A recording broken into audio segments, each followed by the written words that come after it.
பேரன்பு கொண்ட சொந்தங்கள் யாவருக்கும் வணக்கம். இன்னைக்கு இந்த வீடியோவில் நம்ம என்ன அவேர்னஸ் பற்றி நம்ம பேச போகிறோம் அப்படின்னு பார்த்தீங்கன்னா, கிராம ஊராட்சியின் வளர்ச்சிக்கு முதுகெலும்பா இருக்கக்கூடியது கிராம சபை கூட்டம் தான். இந்த கிராம சபை கூட்டம் கேலி கூத்தா மாறி வருதா அப்படிங்கிறத பற்றி நம்ம பேச வேண்டியிருக்கு. முதல்ல ஒவ்வொரு அரசியல் கட்சிகளும் இங்கே மக்கள் மத்தியில் கால் பதிக்கிறதுக்கு கிராம சபை தான் பயன்படுத்துகிறாங்க. குறிப்பாக பார்த்தீங்கன்னா கமலஹாசன் அவர்கள் வரும்போதும் சரி ஊராக போய் கிராம சபையில் பங்கேற்றாரு. அதுபோல இதுக்கு முன்னாடி ஆட்சி செய்த திமுக தலைவர் திரு ஸ்டாலின் அவர்கள் எல்லாம் கிராம சபையில தான் அதிகமாக கலந்துக்கிட்டாங்க. அப்போ கிராம சபையில என்ன நடக்குது அப்படிங்கிறத கண்டிப்பாக மக்களாகி நாம தெரிந்து கொள்ள வேண்டிய அவசியமா இருக்கு. சட்டமன்றம், பாராளுமன்றம் இது போன்ற அமைப்புகள் போல உள்ளாட்சி அமைப்புகள்ல கிராம ஊராட்சி மன்றம் ரொம்ப முக்கியமான ஒன்று. இதுல குறைவன் வரம்பு அப்படின்னு ஒரு லிமிட்டேஷன் இருக்கு. 1000 மக்கள் தொகை வசிக்கிற ஏரியாவுக்குள்ள இருக்கிறோம் அப்படின்னா 100 பேர் கிராம சபால கலந்து கொண்டு நமக்கான தேவைகள், ஒரு கிராம ஊராட்சிக்கு என்ன தேவை, அடிப்படை வசதிகள், தண்ணீர், சாலை, மின்சாரம், இது போன்ற அடிப்படை வசதி தான் தேவை. ஸோ இந்த வசதிகளை மேம்படுத்திக் கொள்வதற்கு நாமளே ஒரு முடிவெடுத்து தீர்மானமாக இயற்றி அதை அரசோட கவனத்திற்கு அனுப்பி நமக்கான தேவைகளை அரசுகிட்ட நிதியாக பெற்று அல்லது திட்டங்களாக பெற்று நாம் செயல்படுத்திக் கொள்வதற்குத்தான் இந்த கிராம சபை கூட்டம் நடத்த வேண்டும். இப்போது இந்த தீர்மானங்கள் எல்லாம் போடப்படுகிறது எல்லாமே என்ன நிலை ஆகிறது என்ற ஒரு கேள்விக்குறி. நாங்கள் 2017 பயங்கரமா தீவிரமா கிராம சபை நடத்தினோம். அதுக்கப்புறம் மக்கள் மத்தியில் அந்த கிராம சபையை எங்களால் என்ன செய்ய முடியலன்னா போர்ஸ் பண்ணி கொண்டு போக முடியல. ஏன்னு கேட்டீங்கன்னா, கிராம சபையில தீர்மானம் போறீங்க, அந்த தீர்மானம்லாம் என்ன ஆகுது அப்படின்னு மக்கள் கேட்க ஆரம்பிச்சிட்டாங்க. அப்போ அந்த தீர்மானத்துடைய வேல்யூ இங்க ஒன்றுமே இல்லை என்ற நிலை வரும்போது அப்போ இந்த கிராம சபை கூட்டம் எதுக்கு நடத்தணும் அப்படிங்கிற ஒரு கேள்வி எழுப்பப்படுது. இப்போ நமக்கான தேவையை கிராம சபையில போய் உட்கார்ந்து நம்ம கரெக்டா தீர்மானம் போட்டு அந்த தீர்மானத்தை அதிகாரிகளுக்கு அனுப்பி எங்க கிராம ஊராட்சியில் இதெல்லாம் பிரச்சனையா இருக்கு, எங்களை பண்ணி கொடுங்கன்னு சொல்லியும் அந்த தீர்மானத்துக்கு எந்த ரெஸ்பெக்டுமே இல்லைன்னா எதற்காண்டி இந்த கிராம சபை கூட்டம் நடத்த வேண்டும் என்ற ஒரு கேள்வி எழுப்பப்பட்டு விடுகிறது. இப்ப இருக்கக்கூடிய அரசாங்க கவனத்துக்கு நம்ம கொண்டு போகக்கூடிய செய்தி என்ன, இந்த கிராம சபையை வலுப்படுத்த வேண்டும் அப்படிங்கிறத சொல்றேன். அதாவது ஒரு நாட்டோட வளர்ச்சி எங்கிருந்து துவங்குது அப்படின்னா கிராமங்களிலிருந்து தான் துவங்குதுன்னு திரு மகாத்மா காந்தி அவர்கள் சொல்லியிருக்கிறாங்க. அதனால என்னன்னா, ஒரு கிராமம் வளர்ந்தாத்தான் ஒரு நாடு வளரும் அப்படிங்கிறதுல எந்த மாற்று கருத்துமே கிடையாது. ஆனா இன்னைக்கு கிராம ஊராட்சியில செயல்படுத்தக்கூடிய ஒவ்வொரு திட்டங்களும் மக்கள் மத்தியில போய் சேருதா அப்படின்னு கேட்டா கண்துடைப்பா தான் இருக்கு. ஒவ்வொரு திட்டங்களையும் செயல்படுத்துவதற்கும் அல்லது ஒவ்வொரு திட்டங்களையும் அதாவது நடைமுறைப்படுத்துவதற்கு முக்கியமாக கிராம சபை கூட்டங்களுடைய ஒப்புதல் அவசியமான ஒன்று. அப்ப கிராம சபை கூட்டத்தை கூட்டிதான் ஒரு முடிவெடுத்துதான் மக்களுக்கான தேவைகளை செய்ய வேண்டியது அரசுடைய கடமையா இருக்கு. இப்ப அரசு ஒரு அஜெண்டா ரிலீஸ் பண்றாங்க, வருஷத்துக்கு 6 கிராம சபை கட்டாயம் நடத்தி ஆகணும். அதுபோக சிறப்பு கிராம சபை இருக்கு, வருஷத்துக்கு 6 கிராம சபை நடத்தணும். பாத்தீங்கன்னா ஜனவரி நடத்துறாங்க, அடுத்து மார்ச் நடத்துறாங்க, அடுத்து பாத்தீங்கன்னா மே மாசம் நடத்துறாங்க, ஆகஸ்ட் நடத்துறாங்க, அக்டோபர் நடத்துறாங்க, நவம்பர் நடத்துறாங்க. இந்த 6 மாசத்துலயும் கிராம சபை கட்டாயம் நடத்தும். இந்த 6 மாச கிராம சபாவுக்கும் அரசு என்ன பண்ணுதுன்னா அஜெண்டா ரிலீஸ் பண்ணும். இதெல்லாம் செய்யுங்க அப்படின்னு சொல்லி அஜெண்டா ரிலீஸ் பண்ணும். இந்த அதாவது திட்டத்தின் கீழே கிராம ஊராட்சியில் வரவு செலவு கணக்கு இவ்வளவு காலத்துல நீங்க கேளுங்க.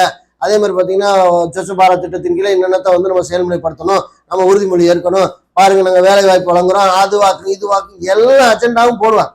இதெல்லாம் அப்படியே அஜெண்டாவை பார்த்து காப்பி பண்ணி நம்மளால கிராம சபையில் உட்காந்து அந்த தீர்மான நோட்ல எழுதி கிராம சபை கூட்டத்துக்கு மக்களே வரலைன்னாலும் அந்த 100 நாள் வேலை பார்க்குற இடத்துக்கு போய் அந்த நோட்டை கையெழுத்து வாங்கி ஃபுல்லா பண்ணி கொடுத்து வந்துடும். ஏதோ இப்படிதான் இன்னைக்கு வரைக்கும் கதை ஒரு கண்துடைப்பாக ஓடிக்கிட்டு இருக்கு. இப்போ ரீசெண்டா ஒரு கிராம சபை கூட்டம் நடத்துறதுக்கு அனுமதி கொடுத்திருந்தாங்க. ஆல்ரெடி ஒவ்வொரு மாவட்ட ஆட்சித்தலைவர் நீங்க முடிவெடுத்து உங்க ஏரியாவில் இந்த சுற்றுச்சூழல் பாதுகாப்புக்காக நடத்த சொல்லி தான் நினைக்கிறேன்.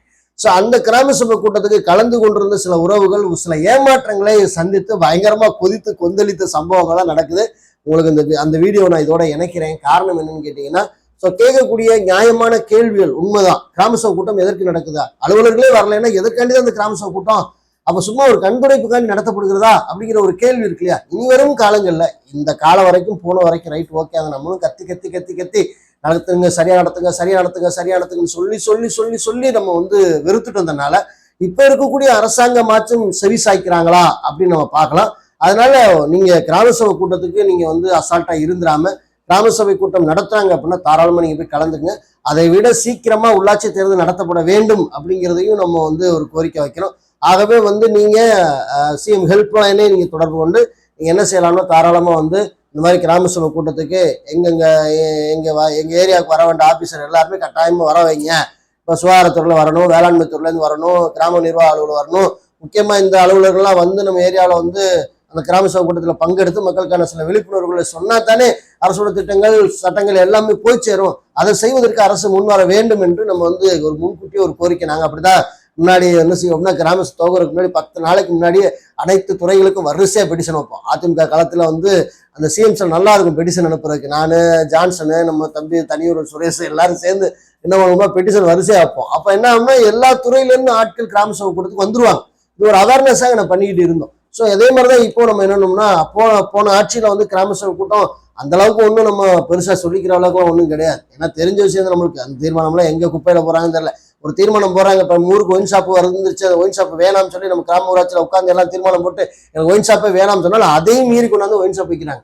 ஒயின் ஷாப் வந்த ஒயின் ஷாப்பை எங்களுக்கு வேணாம் நீங்க எடுங்கன்னு தீர்மானம் போட்டா எடுக்கிறதும் கிடையாது. அப்ப அந்த தீர்மானத்துக்கு என்ன வேல்யூ இருக்கு அப்படிங்கிறத நம்ம பார்க்க வேண்டிய தேவை இருக்கு. அதனால தீர்மானத்திற்கு முக்கியத்துவம் கொடுக்கணும் கோர்ட்டு சொல்லுது.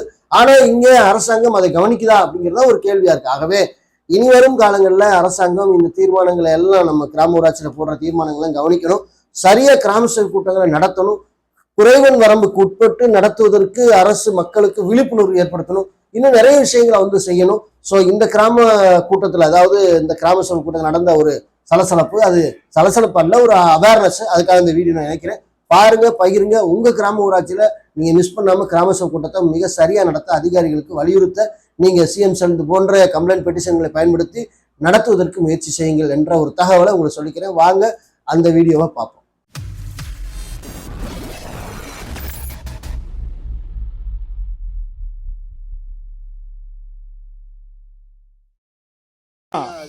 அதிகாரிகளோட அலட்சியத்தால் தான் ஒரு ஆட்சி மாற்றம் ஏற்படுறதே காரணம்.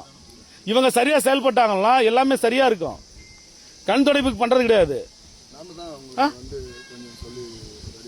எத்தனை நேரம்னா சொல்லி சொல்லி ஆட்சியா மாறி போச்சுன்னா பஞ்சாயத்துல இருந்து ஒரே ஒரு அக்கௌண்ட்ஸ் நோட்டை காண கேட்டாக்க சிறப்பு கிராம சபை கொடுத்து எதுவுமே தேவையில்லன்றீங்க.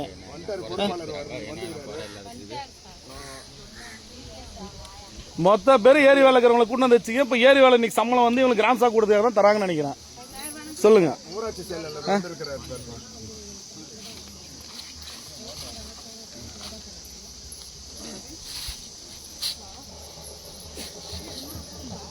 தீர்மானம் எழுதின நோட்டு இல்ல, அதான்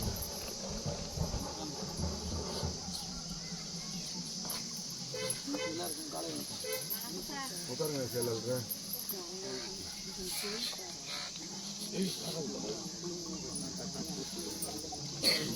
இந்த நோட்டீஸை பத்தி ஒரு விவாதம் வந்துச்சு செயலர். அது இந்த மாதிரி எல்லாம் வந்து என்ன ஒரு வீடியோ கேட்டு சொல்லிட்டு சொல்லி சொன்னாரு. அது வீடியோ கேட்டு சொல்லிட்டு வந்து வீடியோ கேட்டு சொல்றேன்னு சொன்னாரு. இப்ப கேட்டாங்க அதை பத்தி. உட்காருங்க உட்காருங்க.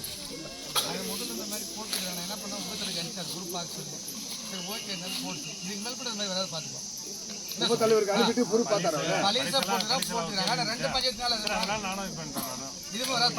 நான் வராது பாத்துலான்னு நான் துறை ரீதியான நடவடிக்கை எடுங்கண்ணா. ஆனா இது எனக்கு நீ சொல்றதுக்கு நான் போன்ல பேசுறதுல ஒரு விஷயமே கிடையாது. ஒரு ஒண்டி சில பேரை நீ மட்டும் எப்படி போடுற, என்ன காரணத்துக்கு போட்டேன்னு சொல்லி ஊர் நோட்டீஸ்ல நீ மாத்தி போட்ட எடுத்துன்றதுலாம் கிடையாது. ரெண்டாவது ஏரி வேலை இருக்கிறவங்களும் மீட்டிங்கே கூட்டு இருக்கிறான்னு சொல்லியிருக்கோம். ஒட்டுமொத்தமா ஏரி வேலை நீங்க அட்டன்ஸ் போட்டிங்க வந்து எதுக்கு வந்துருக்காங்களா? அப்புறம் பஞ்சாயத்தோட ஒரே நோட்டு கூட கேட்ட சிறப்பு கிராம கொடுத்துக்கு எந்த அக்கௌண்ட்ஸுமே வேணாமே அப்படியா? இதுக்கு முன்னாடி பஞ்சாயத்து திடக்கல்வி மேலாண்மை ஒன்று நடக்கலன்னு சொல்லியிருக்கீங்க. அதுக்கான ப்ரூஃப் என்கிட்ட இருக்கு. இதே மாதிரி கிராம சபை கூட்டத்தில் திடக்கல்வி மேலாண்மை இந்த பஞ்சாயத்தில் நடக்குதான்னு கேட்டதுக்கு அப்படி ஒரு விஷயமே இந்த பஞ்சாயத்தில் நடக்கலன்னு சொல்லியிருக்கீங்க. அதுக்கான வீடியோ ப்ரூஃப் என்கிட்ட இருக்கு. சரி, நான் அவங்கள கேட்டுக்கிறேன். எனக்கு இதுக்கு பதில் சொல்லுங்க. நான் அவங்கள கேட்டுக்கிறோம். இப்போ நோட்டீஸ் போடுறது ஏரி வேலை இருக்கிறவங்களை கூட்டு வந்து ஏன் கிராம சபை உட்கார வைக்கிறீங்க? இப்போ மொத்தம் இங்கே உட்காந்துருக்கிறவங்க பூரா 100 வேலை திட்ட பணியாளர் தான். இவங்க ஏன் கிராம சபை கூட்டத்துக்கு வராங்க? ஆனால் எனக்கு ப்ரூஃப் வேணும்னா கிராம சபை கூட்டமே வீடியோ எடுத்து லைவ்ல போட சொல்லிக்கிறேன். உனக்கு எனக்கு நான் பர்சனலாக பேசலாம் ஒன்றும் இல்லை.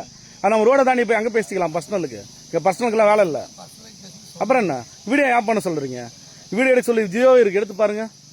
அது நீங்க இங்க லைவ்ல போடணுங்க. நடக்கிற கிராம சபை கூட்டத்தெல்லாம் ஒரு கிராம சபை கூட லைவ்ல போட சொல்லுங்கிறாங்க. அதை யாரும் ஃபாலோ பண்றது இல்லை.